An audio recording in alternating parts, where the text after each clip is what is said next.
ಅದು ಸ್ಟಾಪ್ ಆಗಿದೆ. ಬಗೀರ ಬಂದಮೇಲೆ ವಿಷ್ಣುವರ್ಧನ್ ಮನೆಗೆ ಯಾರ್ಯಾರು ಬರೋರು? ದ್ವಾರಕೀಶ್ವರ್ ಅವರು, ಭಾರ್ಗವ್ ಅವರು ಬರೋರು, ರಾಜೇಂದ್ರ ಸಿಂಗ್ ಬಾಬು ಬರೋರು, ಆಮೇಲೆ ಫಿಲಮ್ ಮೇಕರ್ಸ್ಗಳು ಎಲ್ಲರೂ ಬರೋರು. ಇವರು ಯಾರು ದೊಡ್ಡಣ್ಣವ್ರು ಬರೋರು, ರಾಕ್ಲಿನವ್ರು ಬರೋರು, ತುಂಬ ಎಲ್ಲ ಆ್ಯಕ್ಟರ್ಸು ಬರೋರು. ಎಲ್ಲ ಆ್ಯಕ್ಟರ್ಸು, ಪ್ರೊಡ್ಯೂಸರ್ಸು, ಡೈರೆಕ್ಟರ್ಸು ಎಲ್ಲ ಬರೋರು. ಡಿ ರಾಜೇಂದ್ರ ಬಾಬು ಅವ್ರು ಬರೋರು. ತುಂಬ ಜನ ಬರ್ತಾಯಿದ್ರಲ್ಲ, ಎಲ್ಲರೂ ಮನೆಗೆ ಬರ್ತಾಯಿದ್ರು. ಸುಹಾಸಿನಿ ಅವ್ರು ಬಂದಿದ್ದಾರೆ, ಆಮೇಲೆ ಕಮಲ್ ಹಾಸನ್ ಅಂತ ಬರ್ತಾಯಿದ್ರು. ಸುಮಾರು ಸರಿ ಕಮಲ್ ಹಾಸನ್ ಅವ್ರು ಬಂದಿದ್ದಾರೆ ಮನೆಗೆ, ರಜನಿಕಾಂತ್ ಅವ್ರು ಬಂದಿದ್ದಾರೆ.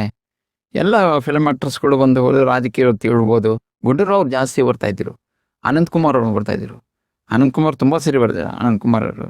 ಆಮೇಲೆ ಜಯನಗರದ MLA ವಿಜಯ್ ಕುಮಾರ್ ಅವರು ಅಷ್ಟೇ, ಅವರು ಅಷ್ಟು ಭಾಳ ಕ್ಲೋಸ್ ಆಗಿದ್ದರು. ಅವರು ಅನಂತ್ನಾಗ್ ಅವ್ರು ಬರೋರು. ಎಲ್ಲ ತುಂಬ ಹೊತ್ತು ಬಂದು ಕೂತ್ಕೊಂಡು ಮಾತಾಡಿಕೊಂಡು, ರಮೇಶ್ ಭಟ್ ಅವರು, ಸುಂದರ್ ರಾಜ್ ಅವರು ಎಲ್ಲರೂ ಬರೋರು. ತಾರಾ ಮೇಡಮು, ಸುಮಲತಾ ಮೇಡಮು, ಪ್ರತಿಯೊಬ್ಬರೂ ಒಂದು ಮಾತಾಡ್ಕೊಂಡು ಊಟ ಮಾಡಿಕೊಂಡು ಹೋಗೋರು. ಅಷ್ಟು ಖುಷಿಯಾಗಿ ಇರ್ತಾಯಿತ್ತು ಮನೇಲಿ ಇರ್ಬೇಕಾದ್ರೆ. ಅಲ್ಲ, ವಿಷ್ಣು ದಿನಚರಿ ಯಾವ ರೀತಿ ಇತ್ತು? ಅವ್ರು ಬೆಳಿಗ್ಗೆ 6 ಗಂಟೆಗೆ ಎದ್ದೇಳೋರು. ಬೆಳಿಗ್ಗೆ 6 ಗಂಟೆಗೆ ಎದ್ಬಿಟ್ಟು ಒಂದು ಕಾಫಿ ಕುಡಿಯೋರು. ಫಸ್ಟ್ ಕಾಫಿ ಕುಡಿದ್ಬಿಟ್ಟು ವಾಕಿಂಗ್ ಮಾಡೋರು. ಮನೆಯಲ್ಲೇ ವಾಕಿಂಗ್ ಮಾಡೋದು. ಮನೆಯಲ್ಲಿ ವಾಕಿಂಗ್ ಮಾಡಿಕೊಂಡು ಆಮೇಲೆ ಮೇಲ್ಗಡೆ ಅವ್ರದ್ದು ಒಂದು ಸಪ್ರೇಟ್ ಅವ್ರದ್ದು ಅಂತ ಒಂದು ರೂಮ್ ಇದೆ, ಅಲ್ಲಿ ಮೆಡಿಟೇಷನ್ ಮಾಡೋದು, ಯೋಗ ಮಾಡೋರು.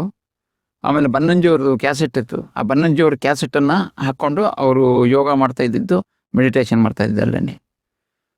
ಅಲ್ಲಿ ಮುಗಿಸ್ಬಿಟ್ಟು ಕರೆಕ್ಟ್ 8:30 9 ಗಂಟೆ ಒಳಗಡೆ ರೆಡಿಯಾಗಿ ಬಂದು ಟಿಫನ್ ಮಾಡಿಕೊಂಡು 9 ಗಂಟೆವರೆಗೆ ಶೂಟಿಂಗ್ ಹೋಗ್ಬಿಡೋದು.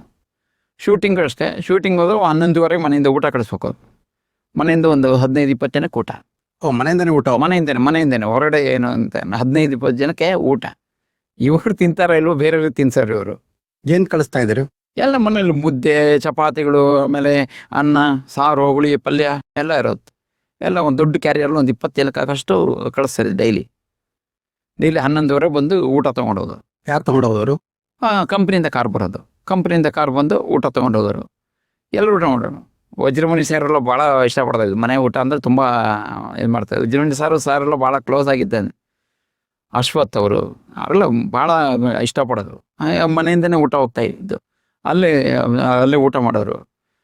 ಮತ್ತೆ ಸಾಯಂಕಾಲ 6 ಗಂಟೆ ಬಂದು ಎಲ್ಲ ಮಾತಾಡ್ಕೊಂಡು, ಮನೇಲಿ ಎಲ್ಲರ ಜೊತೆಲ್ಲ ಮಾತಾಡ್ಕೊಂಡು, ಅವ್ರ ತಾಯಿ ಎಲ್ಲ ಕೂತ್ಕೊಂಡು ಮಾತಾಡ್ಕೊಂಡು ಮಾಡಿಕೊಂಡು ರಾತ್ರಿ ಒಂದು ಸಿಂಪಲ್ ಊಟ ಮಾಡೋರು. ಜಾಸ್ತಿ ಏನು ಮಾಡ್ತಾಯಿಲ್ಲ. ರಾತ್ರಿ ಚಪಾತಿನೋ ತಿಂದ್ಬಿಟ್ಟು ಮಲ್ಕೊಡೋರು. 9, 9:30, 10 ಗಂಟೆ ಮಲ್ಕೊಡೋರು. ನಾನ್ ವೆಜ್ ತಿಂತೇನು ನಾನು ಮನೇಲಿ ಜಾಸ್ತಿ ಇಲ್ಲ, ಮನೇಲಿ ಇದು ಮಾಡ್ತಾ ಇಲ್ಲ, ಮನೆಯೆಲ್ಲ ಮಾಡೋದೇನೇನಿಲ್ಲ, ಹೊರಗಡೆಯಿಂದ ತಿನ್ನೋರು. ಸೊ ಮನೇಲಿ ನಾನ್ ವೆಜ್ ಮಾಡ್ತೀರಿ? ಇಲ್ಲ, ಮನೇಲಿ ನಾನ್ ವೆಜ್ ಮಾಡ್ತಾ ಇಲ್ಲ. ಯಾವತ್ತೂ ಆಗಿ? ಇಲ್ಲ, ಮನೇಲಿ ಮಾಡಿದ್ದೆ ಇಂಡು, ಮನೇಲಿ ಮಾಡ್ತಾ ಇಲ್ಲ. ಮನೇಲಿ ಸಾಲಿಗ್ರಾಮ ಇದೆಲ್ಲ ಇರೋದಿಲ್ಲ, ನನಗೆ ಅವ್ರ ಅಮ್ಮ ಎಲ್ಲ ಇದ್ರಲ್ಲ, ಹಂಗೆ ಮಾಡ್ತಾ ಇಲ್ಲ. ನಾನು ತಿಂತಾ ಇದ್ರು ಅಷ್ಟೇ ಹೊರತು ಮನೇಲಿ ಮಾಡ್ತಾ ಇಲ್ಲ. ಅವ್ರ ಅಮ್ಮ ನೋಡೋರು ಅಷ್ಟೇ, ಅಲ್ಲಿ ನಿಂತ್ಕೊಂಡು ಹಂಗೆ ನೋಡ್ಕೊಂಡಿರ್ತಾ ಇದ್ರು.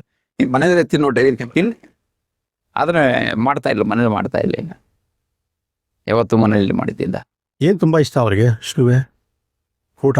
ಅವರಿಗೆ ಇದು ಅಕ್ಕಿ ರೊಟ್ಟಿ ಅಂದರೆ ಭಾಳ ಇಷ್ಟ. ಅಕ್ಕಿ ರೊಟ್ಟಿ ಇಷ್ಟ, ಬದನೆಕಾಯಿ ಆಲೂಗಡ್ಡೆ ಪಲ್ಯ ಇಷ್ಟ, ಕಾಯಿ ಚಟ್ನಿ, ಗಸಗಸೆ ಪಾಯಸ, ಹೋಳಿಗೆ, ಈ ಥರದ್ದೆಲ್ಲ ತುಂಬ ಇಷ್ಟಪಟ್ಟು ತಿಂತಂದೆ. ಆಮೇಲೆ ಅವರೆಕಾಳು ಐಟಮ್, ಉಪ್ಪಿಟ್ಟೆಲ್ಲ ತುಂಬ ಇಷ್ಟಪಟ್ಟು. ಅವರೆಕಾಳು ಸೀಸನ್ಲಿ ರೊಟ್ಟಿ ಇಟ್ಟಿದ್ದು ತುಂಬ ಇಷ್ಟ ಅವ್ರಿಗೆ. ಆ ಥರದ್ದೆಲ್ಲ ತುಂಬ ಇದನ್ನು ತುಂಬ ಇಷ್ಟಪಟ್ಟು ತಿನ್ನೋರು ಅದನ್ನೆಲ್ಲ. ನಾನ್ ವೆಜ್ಜಲ್ಲಿ? ನಾನ್ ವೆಜ್ ನಾನು ಮಾಡ್ತಾ ಇರಲಿಲ್ಲ, ಎಲ್ಲ ತಿನ್ನೋರು ನಾನ್ ವೆಜ್ಜು. ನನ್ನ ಹತ್ರನೇ ಸೇರಿಸ್ತಾ ಇರಲಿಲ್ಲ. ನಾನ್ ವೆಜ್ ತಿನ್ಬೇಕಾದ್ರೆ ಫಸ್ಟ್ ನೀನು ಊಟ ಮಾಡ್ಕೊಂಬಿಡು ಅಂತ ಹೇಳೋರು, ನಾನು ಊಟ ಮಾಡ್ಕೊಂಬಿಡ್ತಾ ಇದ್ದೆ. ನಾನು ಊಟ ಆದಮೇಲೆ ಅವ್ರು ಊಟ ಮಾಡೋನು. ಫಸ್ಟ್ ಊಟ ಮಾಡೋಗು ನೀನು ಅಂತೇಳಿ ನಾನು ಮಾಡ್ಬಿಡ್ತಾ ಇದ್ದೆ. ಆಮೇಲೆ ಅವ್ರಿಗೆ ಪಾಡಿಗೆ ಅವ್ರಿಗೆ ಊಟ ಮಾಡ್ಕೊಂಡೆ. ನಾನು ಬರ್ತಾನೆ ಇರಲಿಲ್ಲ. ಸೊ ನಿಮ್ಮ ಮುಂದೆ ಯಾವತ್ತೂ ನಾನ್ ವೆಜ್ ತಿಂದೆ? ಇಲ್ಲ, ತಿಂತಾನೆ ಇರಲಿಲ್ಲ. ಅದೊಂದು ಮಾತು ಭಾಳ ಇದು ಮಾಡೋರು ಅವರು. ಫಸ್ಟ್ ಊಟ ಮಾಡ್ಕೊ ನೀನು, ಹೋಗು ಅಂತ ಹೇಳ್ಬಿಟ್ಟು ನಾನು ಊಟ ಮಾಡ್ತಾಯಿದ್ದೆ.